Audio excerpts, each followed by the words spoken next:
Check-up no rádio.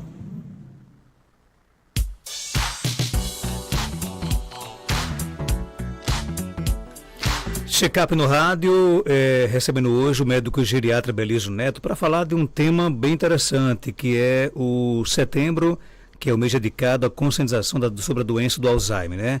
Que afeta milhões de pessoas ao redor do mundo. Doutor Belísio, seja bem-vindo aqui ao nosso Panorama 95, bom dia. Bom dia, Marcos, bom dia a todos os nossos queridos ouvintes, bom dia a todos os nossos internautas, uma satisfação, mais uma terça-feira, participar aqui do quadro Check-up no rádio, do Panorama 95. Doutor Belísio, o que é a doença do Alzheimer e como ela se diferencia das outras formas de demência? Pois bem, Marcos, estamos iniciando o mês de setembro, as pessoas conhecem muito como Setembro Amarelo, mas a gente também tem que lembrar é uma palavra que deve ser sempre bem colocada quando a gente fala de Alzheimer, é o Setembro Lilás, que é o mês mundial de conscientização da doença de Alzheimer. E a doença de Alzheimer, que é um tipo de demência, as pessoas confundem muito o que é demência, o que é Alzheimer. Lembrar que demência é o nome genérico da perda das funções cognitivas com prejuízo nas atividades do dia a dia. E a demência mais comum é a demência de Alzheimer. Então, Alzheimer é um tipo de demência.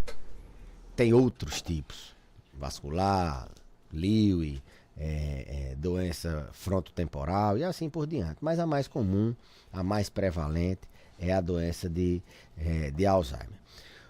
Os sintomas da doença, eles têm passado por... os sintomas são características, são alterações da cognição, alterações em áreas da cognição. O que é cognição?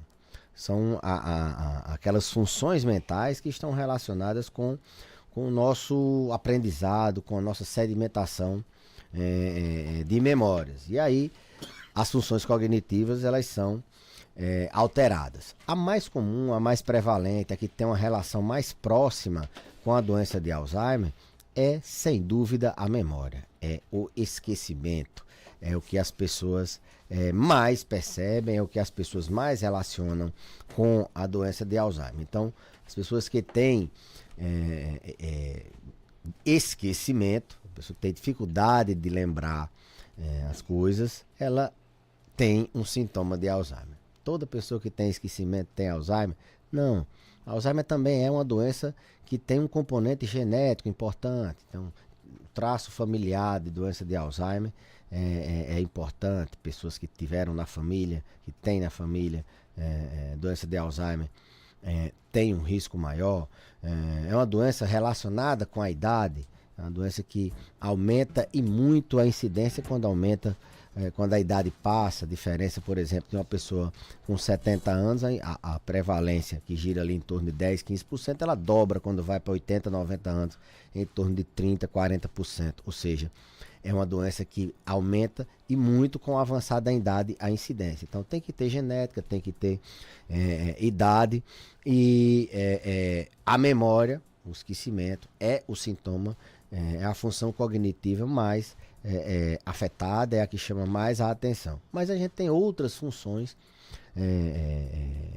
afetadas, como por exemplo a linguagem. As pessoas confundem muito. Para nós profissionais, a gente sabe qual é a diferença, assim, o que é memória e o que é deficiência na linguagem. Uma deficiência, um déficit de linguagem é, por exemplo, você saber o que é o nome daquele objeto, saber que é um copo, mas não lembra que nome é esse, que nome é esse. A pessoa vai, assim, o público entende que é um esquecimento, mas a gente sabe que é um déficit na linguagem. Dificuldade de lembrar, por exemplo, algumas palavras, dificuldade de entender o que é aquele objeto. Alterações como, por exemplo, a gnosia, nasognosia.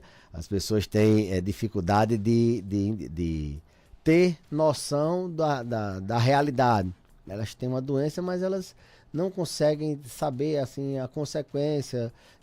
Para elas está tudo bem e elas não têm a capacidade de perceber a gravidade da doença. Então, função executiva, dificuldade de planejamento, dificuldade de executar tarefas. Então, são várias as funções cognitivas. Resumindo, é aquela pessoa que está com dificuldade de lembrar, principalmente aquilo que aconteceu no curto prazo, deficiência de memória evocativa, o que aconteceu há 1 hora, há 1 minuto, não lembra. A memória antiga é preservada. Aquela pessoa que tem dificuldade de lembrar as palavras e aquela pessoa que se perde na rua, tem uma desorientação espacial, deixa o fogão ligado, deixa o fogão aceso, ela esquece que comentou e comenta de novo, repete um assunto, diz o mesmo sintoma várias vezes ao dia. Então são sintomas, em geral, relacionados à memória, alterações em outras funções cognitivas e que dão um prejuízo, Marcos.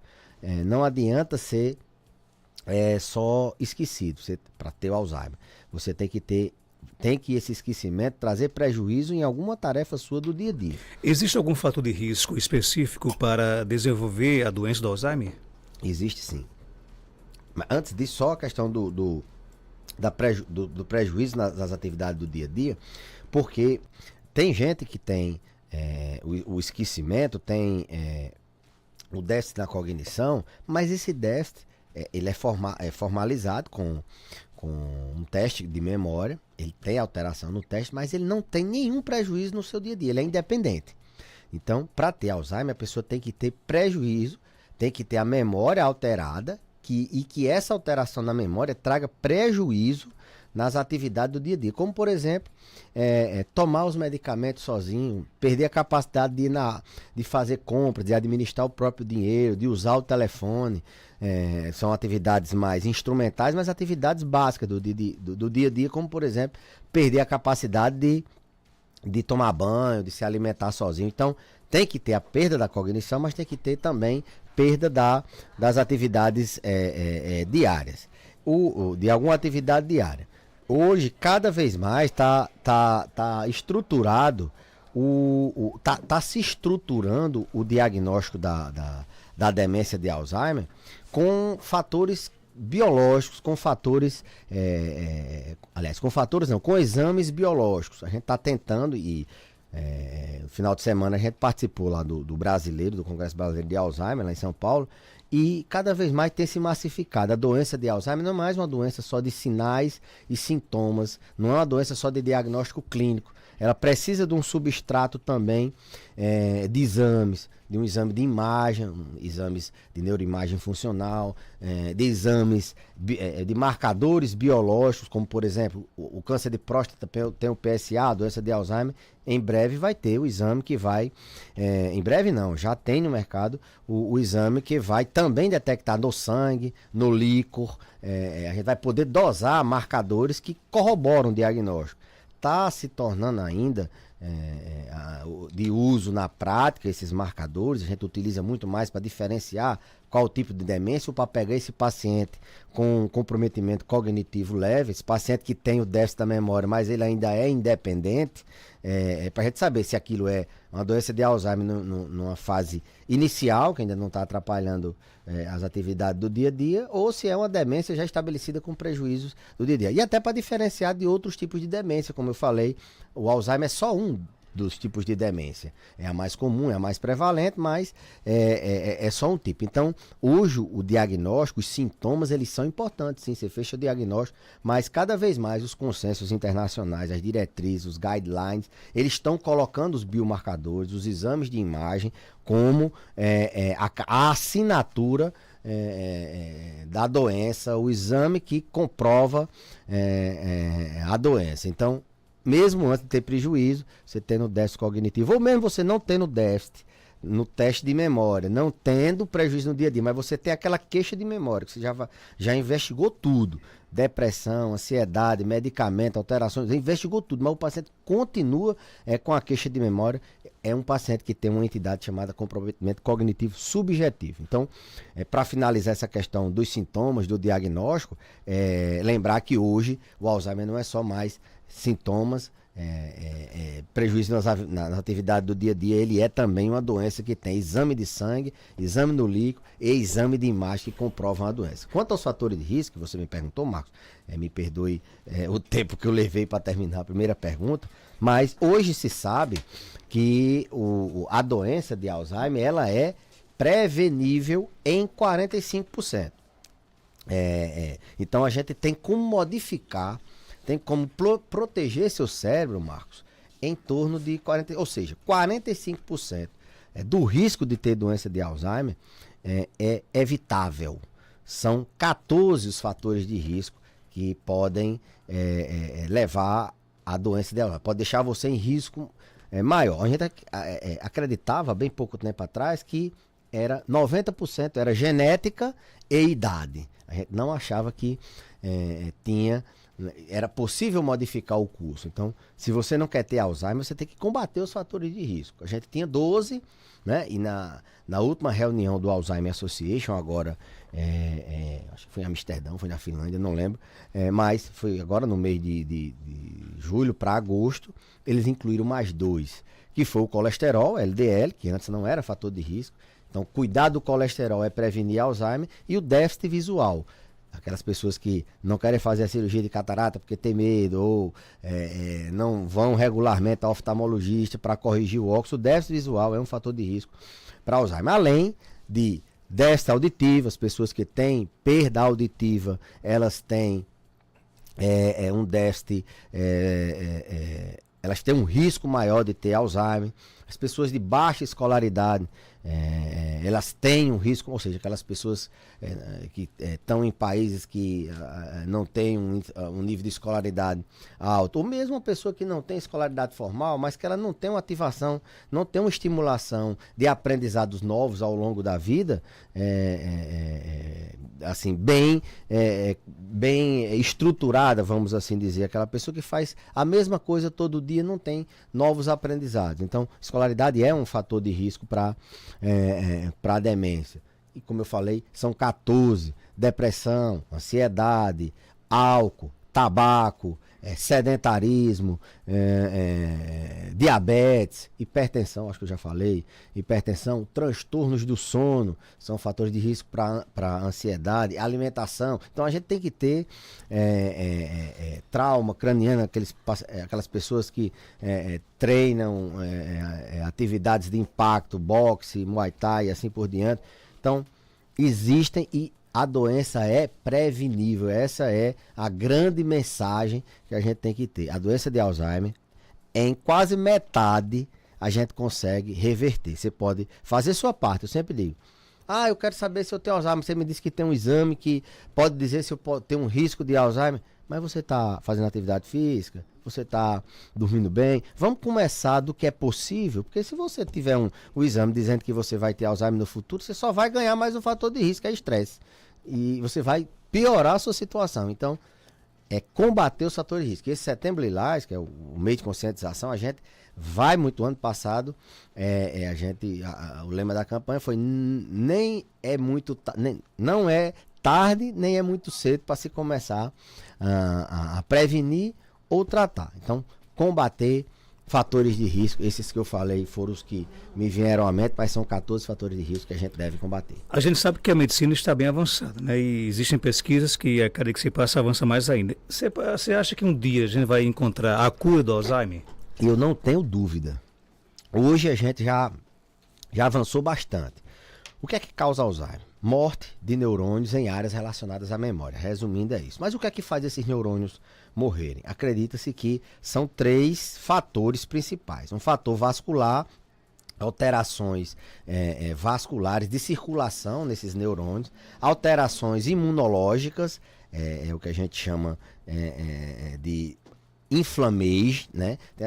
E as alterações neurodegenerativas causadas por deposição de proteínas que são tóxicas ao cérebro, beta-amiloide e a proteína tal. Então, são um tripé. Essas 3 variáveis é quem mata o neurônio das áreas da memória, quem faz o paciente perder, ter a doença de Alzheimer. A gente já tem medicamentos que combatem essa deposição de proteínas tóxicas. Já se tem nos Estados Unidos, inclusive nesse final de semana, lá no Congresso, a gente tem 2 medicamentos foram assim, consistentemente lançados nos Estados Unidos para esse perfil de paciente que está na estágio inicial, e a gente combate essa via, que é a via da deposição de proteínas. o lecanemab e o donanemab, são anticorpos monoclonais, eles limpam o seu cérebro dessas proteínas tóxicas, beta-amiloide e a proteína tal. Então a gente já tem 2 medicamentos nessa linha, estão para serem aprovados pela Anvisa. Hoje, se a gente quiser esse medicamento, tem que importar dos Estados Unidos. É uma realidade que vai, e é só o pontapé. Tem muita crítica quando for lançado, porque tem risco de efeito adverso. A gente só combate dos três fatores que causam a morte neuronal, da neurodegeneração, que é a via amiloide, né? Não consegue combater o inflamation, não tem um remédio para o vascular, mas é a via mais importante, mais irreversível, porque o fator vascular a gente combate com medidas de prevenção de eventos cardiovasculares, de prevenção para o coração, por exemplo, atividade física, evitar tabaco, e o inflamation a gente combate evitando que o organismo fique inflamado, diminuindo a inflamação no corpo e consequentemente no cérebro. Então, sim, estamos no início de uma revolução, eu diria isso, de uma revolução na doença de Alzheimer. Revolução no diagnóstico, né, que a gente tem agora exames que comprovam a doença. Revolução na prevenção, a gente sabe que é modificável metade do risco de você ter Alzheimer, é modificável. E estamos numa revolução de tratamento. A gente hoje consegue reverter a doença. Estamos no início ainda da caminhada, mas foi importante a aprovação desses medicamentos, porque primeiro que a indústria só financia quando existe uma perspectiva. Então, a indústria agora sabe que tem uma via, então as pesquisas vão nessa direção. Então, muitos outros medicamentos, todo tratamento de toda doença começou com o pior remédio. O tratamento da hipertensão, o primeiro antihipertensivo, foi o pior, hoje não se usa nem mais. O primeiro remédio para diabetes foi o pior, acho que foi a clorpropramida. Nem se faz mais hoje. Então, estamos começando. Daqui uns dias a gente vai ter, talvez, essa tão... não seria a cura, mas um tratamento. Hoje o que a gente tem é sintomático. É remédio para diminuir o esquecimento, remédio para evitar os sintomas comportamentais. A doença tem tratamento. Só sabe quem tem, o Joelma está aqui, sabe bem o que é ter uma pessoa que tem uma demência de Alzheimer em casa sem tratamento. Quebra tudo, aquela pessoa que faz as suas funções eliminatórias no meio da casa, não dorme, tira a roupa no meio da rua, agride o cuidador. Então, não, a doença não tem cura, não. Está começando, o doutor está dizendo, não, ela tem tratamento. Hoje os medicamentos que a gente tem, a gente consegue diminuir a velocidade, deixa da doença em 1 ano a pessoa saber quem são os familiares. Ela, em 2 anos, ela esquece até a se alimentar para começar a perder isso com 10, 15 anos. Então a gente consegue manter esse paciente estável e consegue controlar os sintomas de comportamento, que é o que mais faz o paciente se internar, é o que mais faz o paciente, a família, aqui em Caicó nem tanto, mas em grandes cidades, morei no Rio Grande do Sul, fiz minha especialização lá, era muito comum, começava a dar trabalho, o pai, eles institucionalizavam, colocavam na instituição de longa permanência, numa casa de repouso. Então, é importante saber que temos tratamento. Hoje é como se fosse o tratamento da pressão arterial. Não tem um tratamento para controlar a pressão? A gente tem um tratamento que controla o Alzheimer. Tem a cura da hipertensão? Não tem. Só para fechar, o Vini quer saber aqui, qual o melhor horário para tomar o Donila? O Donila, ele é um medicamento que ele pode ser feito em qualquer horário. Mas o mais comum é se usar ele após o almoço ou pela manhã. Por que não à noite, doutor? Ele interfere no sono? Não. Algumas pessoas, elas têm o que a gente chama de parassonia quando está usando o medicamento, e à noite isso é mais comum. O que é parassonia? Aquela pessoa fica conversando durante o sono. Eu sempre digo, quando eu passo o medicamento e o paciente diz, doutor, depois que eu comecei a tomar esse remédio, eu converso demais de noite, a pessoa está pronto, sinal que... Primeiro que a senhora está tomando o remédio, ou o senhor está tomando o remédio, e depois que o remédio está fazendo efeito, que ele está reforçando sua memória ao ponto de estar lembrando coisa até durante o sono. Lógico que isso é uma brincadeira, mas ele pode ser tomado a qualquer horário, mas preferencialmente depois do almoço ou pela manhã. Muito bem, Luiz, obrigado por sua participação. Até terça-feira, se Deus quiser. Marcos, eu que agradeço a participação. Queria convidar mais uma vez a todos que esse mês de setembro Lilás, um mês de conscientização da doença de Alzheimer. A gente, via o FRN, estamos promovendo a semana de conscientização da doença de Alzheimer com eventos. A gente vai fazer um momento com os profissionais de saúde, de capacitação, vai fazer um momento com os cuidadores, fazer um curso de imersão com certificado, com os cuidadores. Foi até um pedido que todo mundo tem de dar esse certificado lá pelo FRN. Vamos fazer um momento com médicos e estudantes de medicina. Então, assim, vai ser uma semana e no final vamos ter uma caminhada, um encontro, uma confraternização com oficinas, com uma ginástica, aquelas danças. O pessoal da educação física vai nos ajudar. Então, cuidadores, fiquem atentos ao Instagram da Lagerne, Liga Acadêmica de Geriatria do Rio Grande do Norte.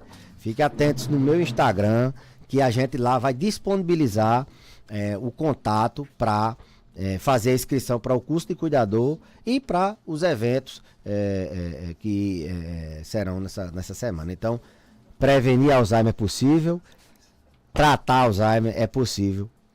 A gente tem que conscientizar as pessoas nesse sentido. 7h33, confirma.